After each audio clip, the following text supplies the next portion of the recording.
લાઠી ખાતે ખેતી બચાવો સત્યાગ્રહ આંદોલનમાં પ્રતાપ દુધાત ખીલી ઉઠ્યા છે। કોંગ્રેસ નેતા પ્રતાપ દુધાતે સરકાર સામે કર્યા છે પ્રહારો। ખેડૂતોની માઠી દશા બેઠી હોય ત્યારે સરકાર મુદ્દે આવી છે। ભાજપના પૂર્વ ધારાસભ્ય કાળુ વિરાણીને અભિનંદન પાઠવતા પ્રતાપ દુધાત। કાળુ વિરાણીએ મુખ્યમંત્રીને દેવા માફીનો પત્ર પાઠવતા પ્રતાપ દુધાતે અભિનંદન પાઠવ્યા છે। દેવા માફીની માંગ સાથે પ્રાંત કલેક્ટર કચેરી સુધી રેલી સ્વરૂપે પહોંચ્યા કોંગ્રેસ નેતાઓ પરેશ ધાનાણી, જૈનીબેન ઠુમર। પ્રતાપ દુધાતે પ્રાંત કલેક્ટરને આપ્યું હતું આવેદનપત્ર।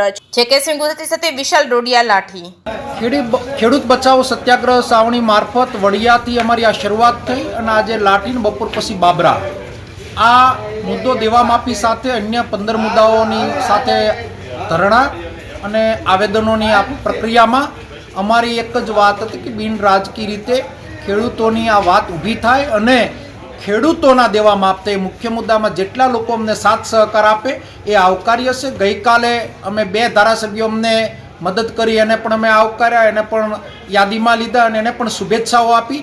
અને પૂર્વ ધારાસભ્ય અમારા વિસ્તારના આજે કાળુભાઈ વિરાણીએ પણ પત્ર દેવા માફીનો લખ્યો છે। ત્યારે એક વ્યક્તિ આ જાગતી જાય છે, સામૂહિક રીતે સરકાર ઉપર દબાણ ઊભું થાય। કાળુભાઈ વિરાણીને હાર્ટ અને હૃદયથી શુભેચ્છા આપું છું કે ખેડૂત નેતા તરીકે કાળુભાઈ આજ પ્રમાણે અવિરત પ્રમાણે આપણે સૌ સાથે મળીને ખેડૂતની રક્ષા કરીએ અને ખેડૂતના હિતની વાતો કરીએ। ખેડૂતના દેવા માફ થાય અમારો મુખ્ય મુદ્દો હતો।